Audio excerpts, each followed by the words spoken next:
Hi everybody, எல்லாருக்கும் வணக்கம். நல்லா இருக்கீங்களா? ம் எல்லாருக்கும் காலையில் எந்திரிச்சோன்னா வீட்டில் இருக்கவங்களுக்கும் ஒரு நன்றி சொல்லணும். நான் என் பசங்கள்கிட்டலாம் எந்திரிச்சோன்னே இப்படி வணக்கம் சொல்லுவேன். அப்போது அது நன்றி உணர்ச்சியும் குறிக்கும். எல்லா பசங்க வெளியில் போனாலும் அவங்க எல்லார்கிட்டையும் அப்படி தான் நம்ம எப்படி சொல்லிக் கொடுக்குறோமோ அப்படி தானே பிஹேவ் பண்ணுவாங்க. ஸோ அனைவருக்கும் வணக்கம்.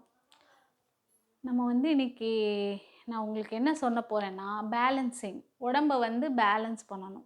ஆக்சுவலாக நிறைய பேரை நம்ம ரோட்டில் போகிறப்ப பார்த்துருப்போம். பாய்ஸாக இருந்தாலும் கேர்ள்ஸாக இருந்தாலும் அவங்க இப்படி நடப்பாங்க. பார்த்துருக்கீங்களா? இப்படி, அதாவது லெஃப்ட்டு ரைட்டு இப்படி தான் நம்ம உடம்போட பேலன்சிங் போகும். பட் நம்ம ஏன்னா எப்படி நடக்கணும், நம்மளோட போஸ்டர் உடம்பு கரெக்டாக இருக்கணும்னா நம்ம ஸ்ட்ரெயிட்டாக நடக்கணும். கரெக்டாக ஒரு கால் முன்னாடி வச்சு வச்சு நடக்கணும். ஆனால் நம்ம சில பேர் இப்படி நடக்கிறோம். ஏன்னா வெயிட்டை பேலன்ஸ் அது ஏன் ஏன் அப்படி நடக்கிறாங்கன்னா, அவங்க பாசிபிளி காலை சேர்த்து வச்சு ஒரு ஸ்பெயினை ஸ்ட்ரெயிட்டாக வைக்காமல் அவங்க எப்பயுமே இப்படி அகலமாகவே வச்சிடுறாங்க. ஸோ அகலமாக வச்சுட்டு நடக்கிறது, நிற்கிறது எல்லாமே கால் அகலமாக இருக்கும்போது நமக்கு அந்த பாடியோட ஈவன் டிஸ்ட்ரிபியூஷனும் இப்படி ஆகிடுது. ஸோ அதுக்கு நம்ம என்ன பண்ணோம்னா, காலையில் ஒரு 5 மினிட்ஸ் கிளாக்கை பார்த்துக்கோங்க. ஓகேயா?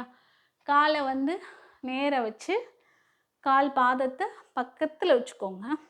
ஒன்றா சேர்த்து வச்சுட்டு அதுக்கப்புறம் கையை அப்படியே மேலே தூக்கி எப்படி, ஓகே? அப்போ நீங்கள் இப்படி பண்ணும்போது உங்கள் ஸ்பைனை எலாங்கேட் பண்ணணும். நல்லா எலாங்கேட் பண்ணி இப்படி பண்ணும்போது மொத்தமாக உங்கள் ஹோல் பாடியுமே you are focusing as a single straight line. ஒரு நேர் கோட்டில் உங்கள் உடம்பை வச்சுருக்க போகிறீங்க. அப்போது இதை நீங்கள் ஃபோக்கஸ் பண்ணி பண்ண பண்ண உங்களுக்கு நடை ஸ்ட்ரைட்டாக வந்துடும். அப்படி சிங்க நடை போட்டு சிகரத்திலேறு அந்த மாதிரி ஸ்ட்ரைட்டாக நீங்கள் நடப்பீங்க. ஓகேயா? ஸோ பேசிக்காக இது ஒரு சிம்பிள் தான்.